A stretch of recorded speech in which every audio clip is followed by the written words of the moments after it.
Najprej dovolite, da izpostavim, ker se mi to zdi zelo pomembno, da gre pri preiskovalni komisiji o ugotavljanju zlorab in nezakonitosti pri gradnji kanala C0 za eno najpomembnejših preiskovalnih komisij, saj gre v tem primeru za projekt, ki lahko neposredno ogroža življenje ljudi. Takšne preiskovalne komisije v tem državnem zboru še ni bilo.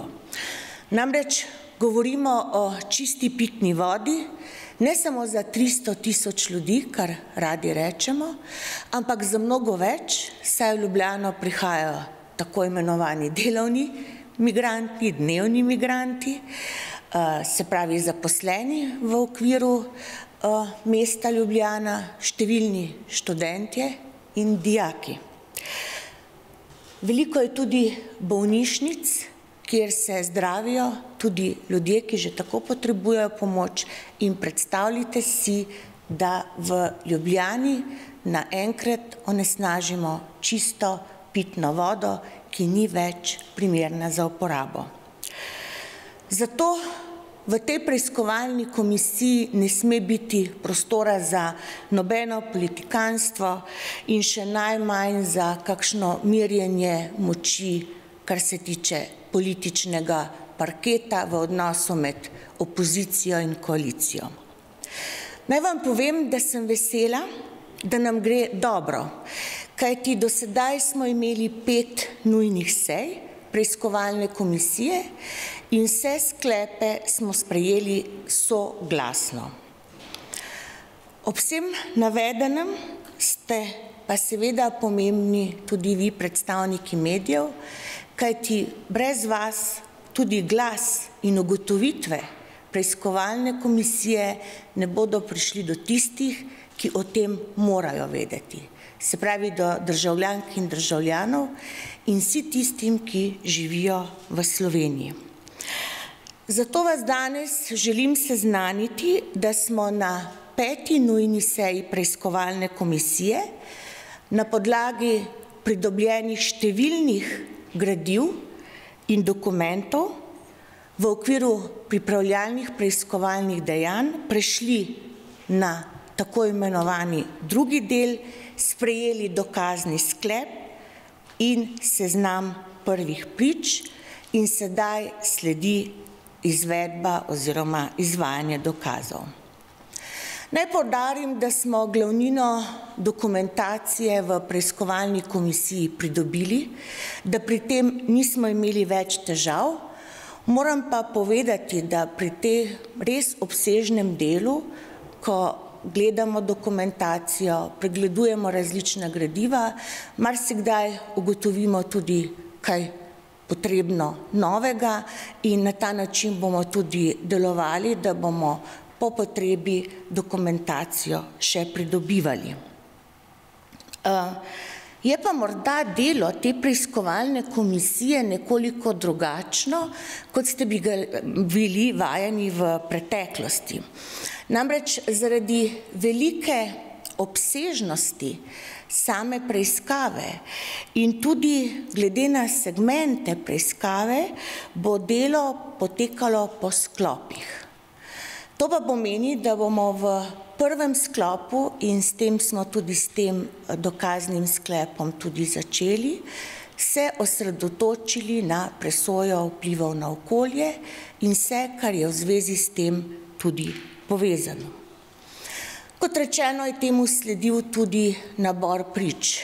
Verjetno vas zanima, katere priče smo povabili.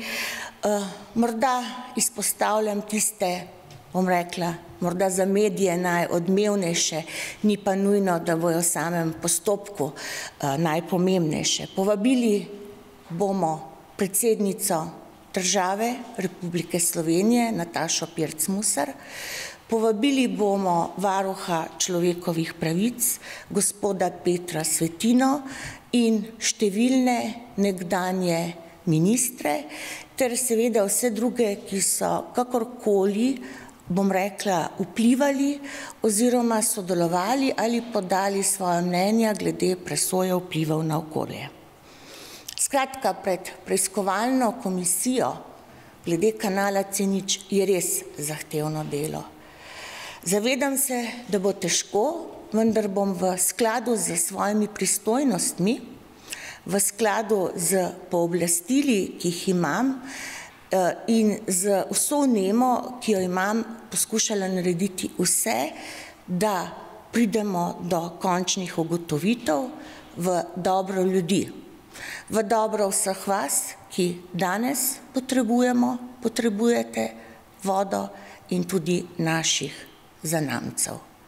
Toliko morda v tem prvem delu, verjetno vas še kaj zanima, tako da sem na voljo tudi za kakšno vprašanje. Jaz bi morda vprašal, kar se tiče zdaj morda glede teh sklepov, ki so bili soglasni, kaj bo v tej komisiji sprejeto in kdaj morda lahko pričakujemo te prve priče.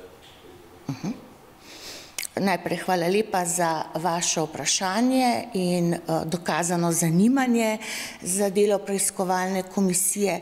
Naj povem, da smo teh, bom rekla, glavnino 4 sej namenili samemu delu preiskovalne komisije. To delo poteka v zaprtih, bom rekla, na zaprtem delu preiskovalne komisije, posvetili pa smo se pridobivanju dokumentacij. Namreč treba je povedati, da je tega veliko. Številni organi so, ki so kakorkoli povezani v državi z to preiskovalno komisijo in v bistvu prve 4 seje smo namenili pridobivanju dokumentacij in seveda tudi sami čisti organizaciji dela, kar se tiče strokovnih služb in vsega ostalega, kar je v pristojnosti preiskovalne komisije. Zadnja seja, torej seja, ki je potekala včeraj, to je bila pa 5. seja, smo pa iz teh, bom rekla, pridobivanja dokumentacije prišli na ta drugi pomembni del preiskovalne komisije, to je pa izvajanje dokazov. Te seveda bomo delali na podlagi seznama prič, ki smo ga podali. Zdaj na tem seznamu je 23 prič, vendar to ni še vse.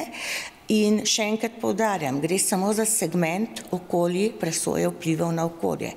Verjetno veste, kaj to pomeni, kaj še vse sledi glede na celoten projekt. Namreč v sami fazi pregledovanja dokumentacije smo ugotovili, da pot, ki so jo ubrale do sedaj preiskovalne komisije, tukaj ne bi bila najboljša, kajti dejansko gre za posamezne sklope, ki so pri tej gradnji bistveni in tudi sami problematiki.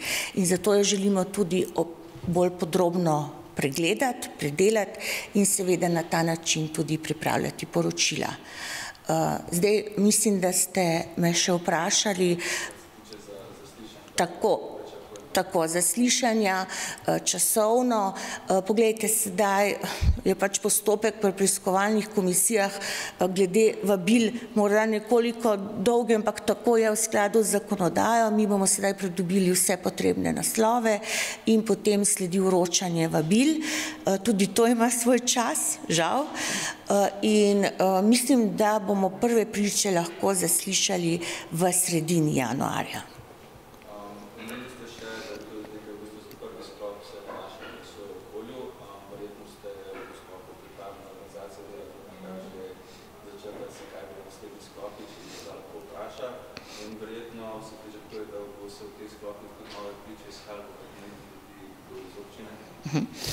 Hvala lepa za vprašanje. Morda je bilo to vprašanje, ker ste morda hoteli izzvati, ali bo med pričami tudi gospod Janković. No, ampak pustimo, kar se tiče samih sklopov, zdaj ne morem govoriti, zato ker je to odvisno tudi od same odločitve preiskovalne komisije glede naslednjih sklopov. Danes sem izpostavila tega, za katerega smo dogovorjeni. Imamo v mislih že druge sklope, ampak potem o teh morda več naslednjič. Absolutno pridejo tudi predstavniki Mestne občine Ljubljana in seveda tudi gospod Zoran Janković.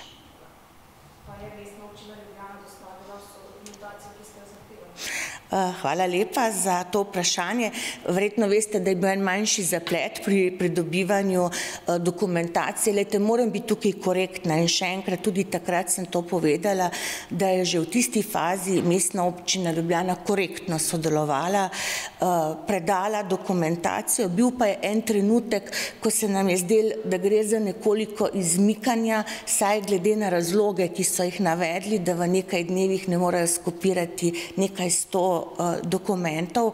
To se mi je zdelo pač nekako neprimerno razlog, da ne bi v ustreznem času podali dokumentacijo in zato rabili 3 mesece praktično. Po novem letu so nam jo želeli dostaviti, zato smo takrat tudi mi šli na roke, smo podaljšali rok, od njih pa seveda zahtevali, da svoj predlog bistveno skrajšajo.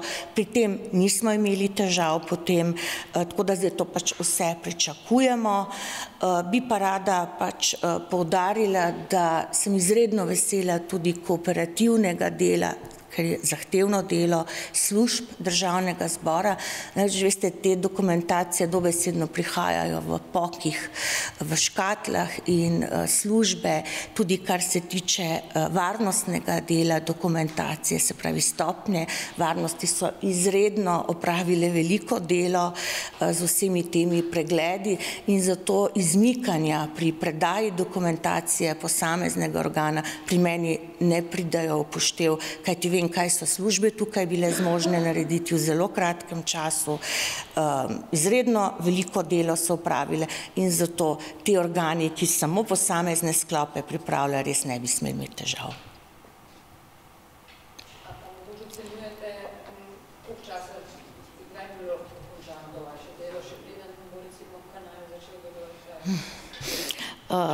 Poglejte, jaz moram prvo povedati, da upam, da kanal ne bo začel delovati, zato ker nima ustrezne dokumentacije, ne sme začeti delovati. Naj še enkrat poudarim, da nima niti vseh gradbenih dovoljenj. Presoja vplivov na okolje ni narejena in tle zgodba ni končana. Tako da jaz delo preiskovalne komisije absolutno ne bi vlekla vzporednico z kanalom C0, kajti če sem optimist, potem naše delo ne bi bilo nikoli končano, ker upam, da kanala C0 takšnega, kot je, nikoli ne bo. Jaz si želim, da preiskovalno komisijo zaključimo v ustreznem času. Sem pa povedala, da je dela res veliko. Mislim, da tukaj ne smemo tekmovati s časom, ampak z učinkovitostjo in s tem, da se takšne zadeve, tako veliki okoljevarstveni projekti, kot je gradnja kanalizacije nad največji vodonosnik, pravzaprav v državi ne smejo dogajati in da bi bila ta preiskovalna komisija tudi vzorec za potem kje drugje.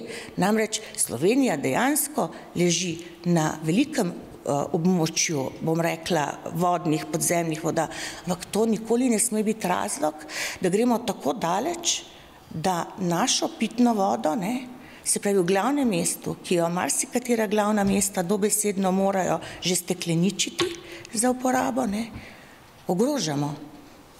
Tudi glede na zapis v Ustavi Republike Slovenije. Mogoče samo še vprašati, ste malo konfrontativno, ampak kako bi pa lahko sama preiskovalna komisija morda preprečila delovanje samega kanala, kakšna orodja bi imela na voljo, da bi se pač to lahko morda preprečilo? Ja, tukaj je bilo velikokrat vprašanje. Preiskovalna komisija ugotavlja v bistvu zlorabe in nezakonitosti. Mi neposredno ne moremo ustaviti kanala C0. Jaz verjamem, da ni nikogar v tem prostoru, ki to misli.